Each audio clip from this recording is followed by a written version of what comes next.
नमस्कार श्रोताओं, क्षेत्रीय एकांत समाचार के खास कार्यक्रम में मैं आपके साथ प्रियंका मलिक। आजादी के अमृत महोत्सव पर आज हम आपके लिए लाए हैं विशेष प्रस्तुति। लेकिन सबसे पहले कोरोना रोकथाम को लेकर एक जरूरी संदेश। श्रोताओं से अपील है कि कोविड से सुरक्षित रहने के लिए कृपया 4 आसान उपायों का पालन जरूर करें। पूर्ण टीकाकरण करवाएं, मास्क पहने, 2 गज की सुरक्षित दूरी बनाए रखें, हाथ और चेहरा साफ रखें। श्रोताओं, 9 मार्च का दिन भारत के लिए बेहद अहम रहा है। 9 मार्च 1930 में भारत के जाने माने वकील सोली जहांगीर सोराबजी का जन्म बॉम्बे यानी मुंबई में हुआ था। उन्होंने साल 1953 से मुंबई हाई कोर्ट में प्रैक्टिस शुरू कर दी थी। सोली सोराबजी साल 1971 में सुप्रीम कोर्ट के सीनियर काउंसलर भी बन गए थे। सोली सोराबजी की पहचान देश के जाने माने वकीलों में की जाती है। उनकी गिनती बड़े मानवाधिकार वकीलों में भी होती है। नाइजीरिया में मानवाधिकार के बारे में पता लगाने के लिए यूनाइटेड नेशन ने 1997 में उन्हें विशेष दूत बनाकर भेजा था। सोली सोराबजी को पद्म विभूषण से भी सम्मानित किया जा चुका है। सोराबजी करीब 7 दशक तक कानूनी पेशे से जुड़े रहे। इस दौरान उन्होंने मानव अधिकार के कई केस भी जीते थे। सोली जहांगीर सोराबजी तत्कालीन प्रधानमंत्री वीपी सिंह के कार्यकाल में 1989 से 1990 तक और फिर अटल बिहारी वाजपेयी के कार्यकाल में 1998 से 2004 तक भारत के अटॉर्नी जनरल रहे थे। इसके साथ ही सोराबजी ने कानून, न्याय, प्रेस सेंसरशिप और आपातकाल पर कई किताबें लिखी थी और अपने जीवन में उन्होंने हमेशा मानव और मौलिक अधिकारों के उल्लंघन के खिलाफ भी संघर्ष किया है। 30 अप्रैल 2021 में 91 साल की उम्र में सोली सोराबजी का निधन हो गया। प्रस्तुत है आजादी का अमृत महोत्सव पर हमारा ये खास कार्यक्रम। आजादी का अमृत महोत्सव।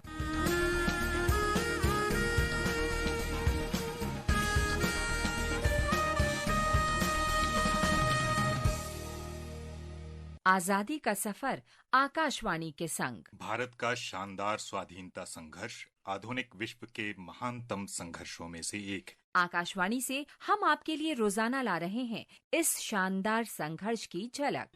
छेल्लो कटोरो झेरनो आपी जजो बापू।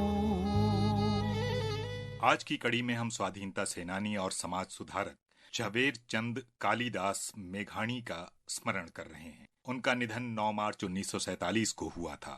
महात्मा गांधी ने उन्हें राष्ट्रीय शायर कहा था।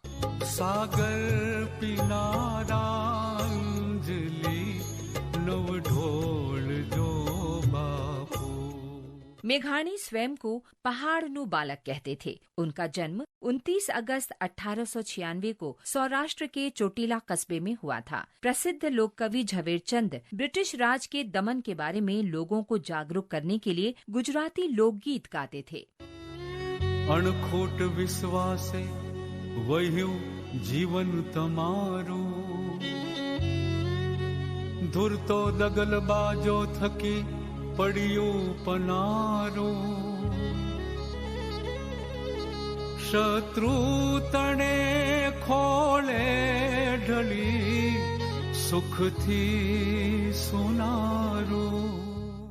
इसके साथ ही वे देश की लोकगीत परंपराओं को जीवित रखने का कार्य भी कर रहे थे। मेघाणी ने 1930 में देशभक्ति के 15 गीतों का संग्रह निकाला, जिसमें नमक और धोलेरा सत्याग्रह की सराहना की गई। ब्रिटिश सरकार ने उस पुस्तक पर प्रतिबंध लगा दिया और उसकी सभी प्रतियां जब्त कर लीं। लेकिन लोगों की क्रांतिकारी भावना के कारण उनकी आवाज दबाई नहीं जा सकी और पुस्तक की प्रतियां गुपचुप वितरित की जाती रहीं। अंग्रेजों ने उन पर झूठे आरोप लगाकर 28 अप्रैल 1930 को विशेष अदालत में उपस्थित होने का समन भेजा। उन्हें 2 वर्ष की सजा देकर साबरमती जेल भेजा गया, लेकिन गांधी इरविन समझौते के बाद 1 वर्ष में ही रिहा कर दिया गया। दूसरे गोल में सम्मेलन के लिए इंग्लैंड रवाना होने की पूर्व संध्या पर गांधी जी को लगा कि अंग्रेज उनकी पूर्ण स्वतंत्रता की मांग स्वीकार करने के इच्छुक नहीं हैं। मेघाणी ने तुरंत चिल्लो कटोरो नामक कविता लिखी, जिसका मतलब था विष का आखिरी प्याला। चिल्लो कटोरो झेरनो आपी जजो बापू।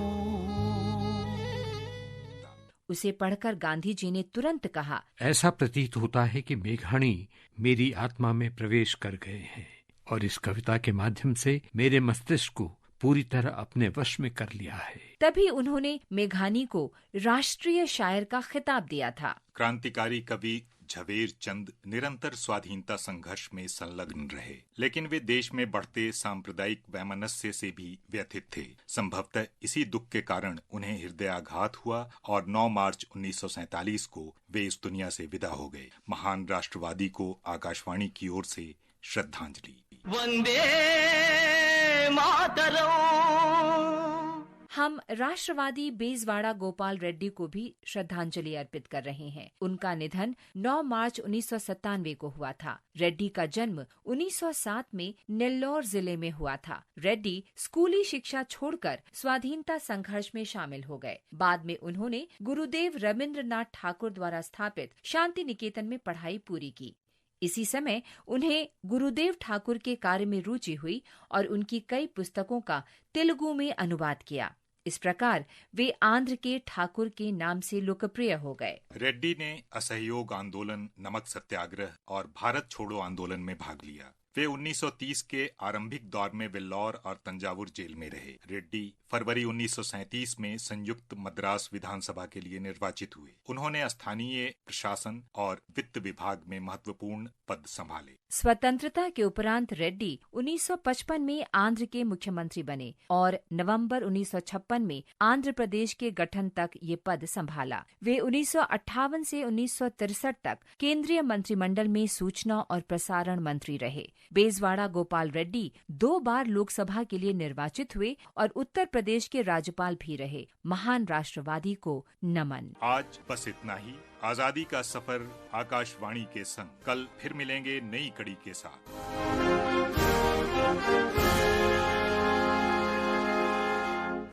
श्रोताओं, अभी आप सुन रहे थे आजादी के अमृत महोत्सव पर हमारी ये विशेष प्रस्तुति। आप सभी को बता दें कि राज्य विधानसभा चुनाव के लिए मतगणना का कार्य 10 मार्च को सुबह 8 बजे से शुरू होगा। आकाशवाणी समाचार हर घंटे आप तक मतगणना से जुड़ी नवीनतम जानकारी पहुंचाता रहेगा। नमस्कार।